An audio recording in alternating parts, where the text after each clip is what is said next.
people say, all right, Jen, 6 kids. So you're either Mormon, Catholic, or just a lot of fun. And we are Catholic.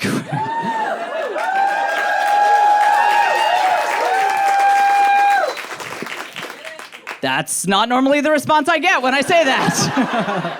Did the Pope send you guys? Like, what do you... No, so I was a lifelong atheist who converted to Catholicism. So I got the Uno reverse card, you know? When I was exploring religion, my friends said, Jen, you should be spiritual but not religious. I've landed on religious but not spiritual. And that is as good as it's going to get.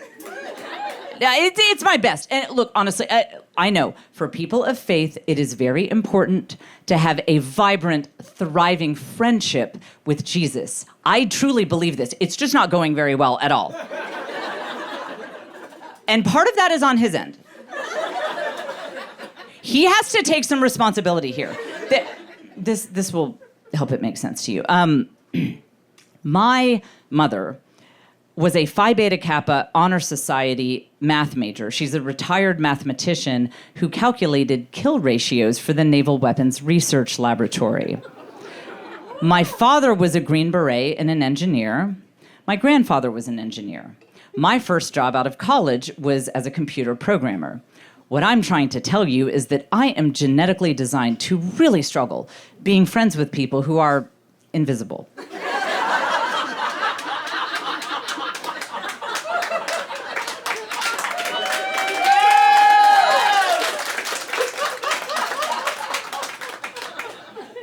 I know Jesus has done a lot for me, okay?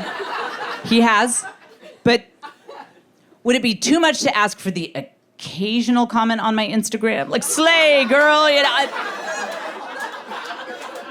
I'm just asking. Okay. Now, the way I came to believe in God is I read a whole bunch of theology books. So I know all the theology stuff.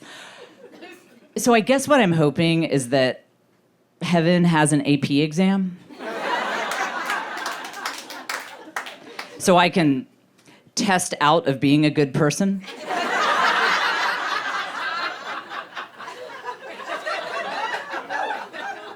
I get to the pearly gates, and St. Peter's like, Jen, you never forgave anyone. But your essay on transubstantiation was incredible. Come on in. Come on in.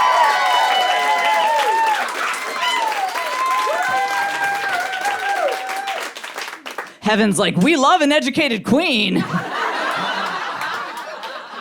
That better be how it works.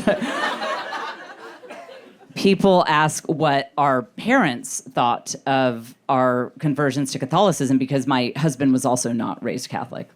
And what they said was, we are open-minded to all faiths, and we simply want you to be blah, blah, blah, blah, blah, blah.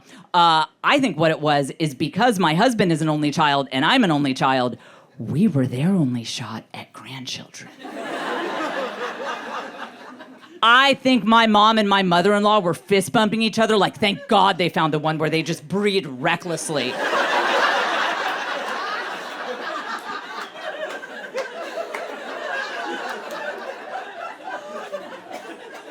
My dad got to the point where he was like, I got 6 grandkids out of this. I'll worship the Catholic God too. This is fine, you know. They actually got in on some of our stuff. My mother-in-law especially, her favorite thing, she was a good Southern Baptist woman, but her favorite thing was she loved this Catholic tradition we have where if we lose something, we say a prayer to Saint Anthony. You guys know about it? Okay.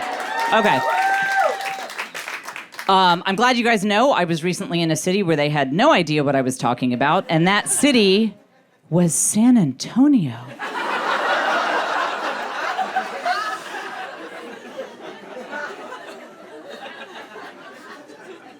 So my mother-in-law loved this. She was a tough East Texas woman, came from generational poverty. She was a single mother. And if you've ever known a woman like that, they are practical. They're all about whatever works. So she would start calling me up. You know, she'd lose her car keys. She'd be, cursing up a storm like, Jennifer, you got to say that prayer. Because she knows it works better if a Catholic says it.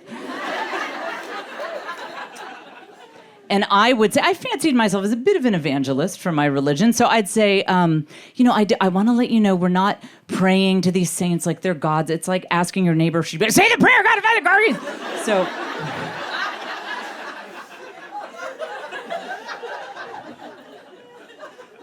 So I'd say, St. Anthony, please come around. Something is lost and can't be found.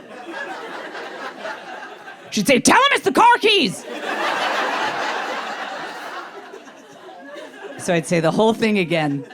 And she'd tell all her Southern Baptist friends about it. She'd say, I love this St. Anthony SOB. He is just, oh. And then one time, she lost some tax documents. It was a really big deal. She couldn't find them anywhere. She calls me hooting and hollering. She said, Jennifer, I can't find these tax documents anywhere. I don't know what I'm going to do. I said, calm down. Did you pray to St. Anthony? She said, Jennifer, I prayed to St. Anthony. I prayed to Jesus. Hell, I asked Jesus to say a prayer to St. Anthony.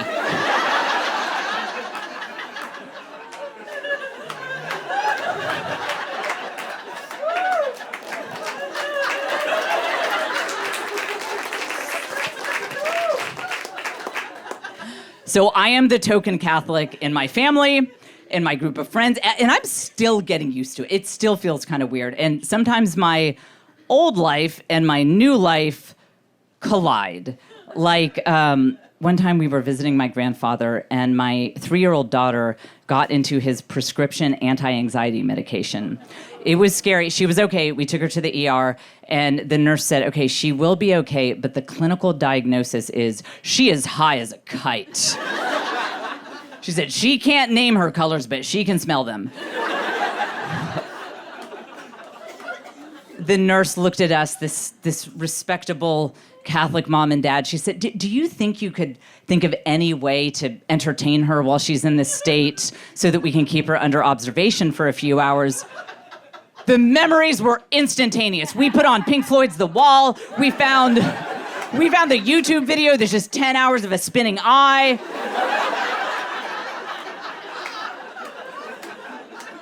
My husband's like, do the thing where you do your hands like this. Like, I think the nurse was like, okay, if they break out glow sticks and start dancing, like, I'm gonna have to kick them out. Another time, I made the mistake of inviting the president of my homeowners association and her 2 young children over to my house for a play date. It was going well, and then her 5-year-old ran inside and said, Mommy, they have the best sandbox toy. And I was like, did we? Okay. He's like, you gotta come see it. So we go outside, and his brother is holding up, it has a big funnel at the top, and then a long tube. It had my husband's fraternity logo on it. And all down the tube were the all capital words, chug, chug, chug, chug. And her kids are happily pouring sand down it. She said, what kind of sandbox toy is this? I said, I don't know, but Mattel has really fallen off.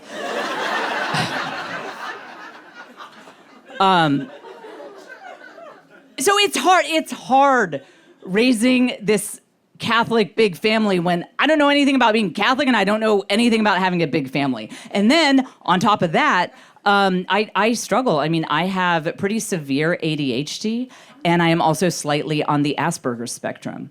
Anyone else been diagnosed on TikTok?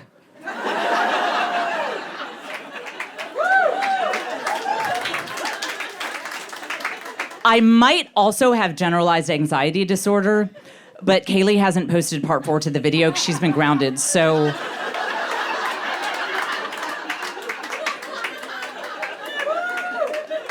Yeah, we're just kind of waiting to figure that one out.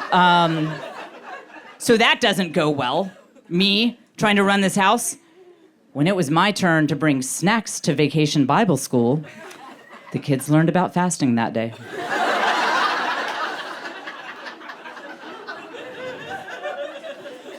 I do try. Like, for my daughter's birthday, I made her this really fun Monsters in the Slime Pit birthday cake. And it was supposed to be a Mermaids at the Beach cake, but that is my best effort. One of the hardest things for me was that, so 4 of my kids are girls, and doll clothes, I didn't see that part of parenting coming.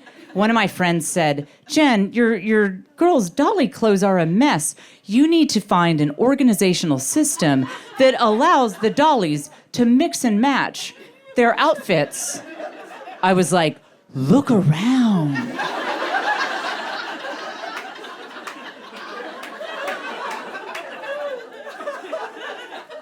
You may notice that fully half of my human children are not dressed.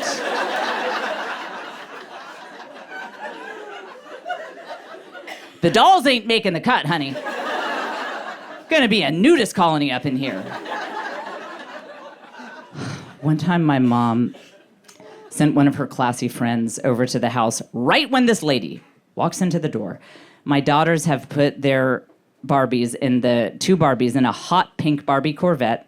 They're all strapped in. And like, vroom, here we go, here we go. Except the Barbies are completely naked. My mom's friend said, what is going on with these Barbies? I said, look, I bought them Teacher Barbie. Now they're a whole different kind of Barbie. But these Barbies make a lot more money than Teacher Barbie, so they're fine. But officially, the hardest thing about parenting for me was shoes. I am expected to find 12 shoes every time I leave the house. And look, whether you're a parent or not, if you've ever dealt with kids in any capacity, I don't know if you've gotten to this point where you're trying to get out the door, you look down at what this kid is wearing, and you're like, okay, you have a purple bunny slipper on one foot. On the other foot, you have a high-heeled plastic princess shoe. But we are 43 minutes late. Let's go. Let's just get in the car. I don't care anymore. And you're like, as long as we don't run into any of his friends, it should be fine, you know?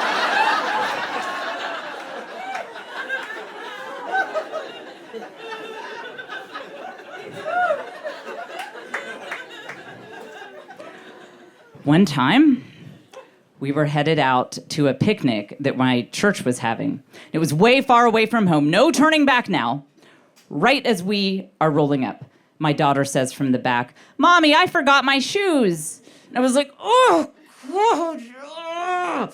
It's so frustrating because you know how it is. You know how you want to show up when you hang out with people from church. You know, you want to show up like a total fraud.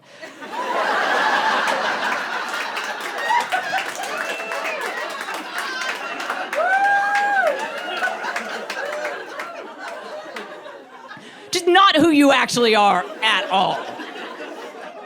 I'd even given the kids the rundown. I'd said, like, hey, remember, listen, tell everybody that your clothes look like that because we went on a nature walk.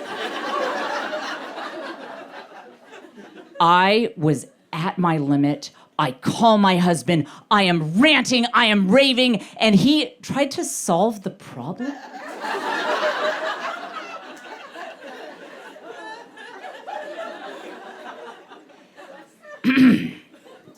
Gentlemen, if your wife calls you screaming the details about how yet another day in her life has degenerated into a complete dumpster fire, the only answer she is looking for is, oh my gosh, honey, your life is so hard. How do you even do it?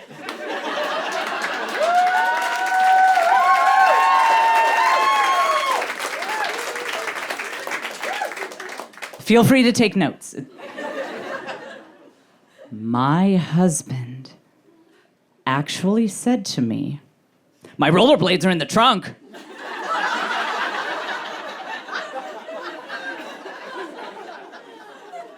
I said, she is a 9-year-old girl. What are you imagining? She's just gonna stand there stiffly in the rollerblades and I push her through the picnic? And then he's getting annoyed because his wife doesn't like solutions.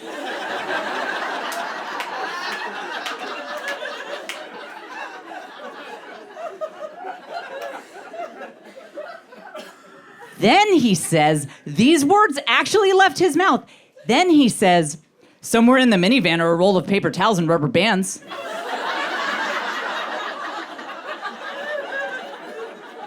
Some of you know where he was going with that. I did not. I said, what? He said, moccasins. I said, okay, well, there it is. There it is. That is officially the stupidest idea I have ever heard. And also, it would never work. He said, it worked last time I took him to church.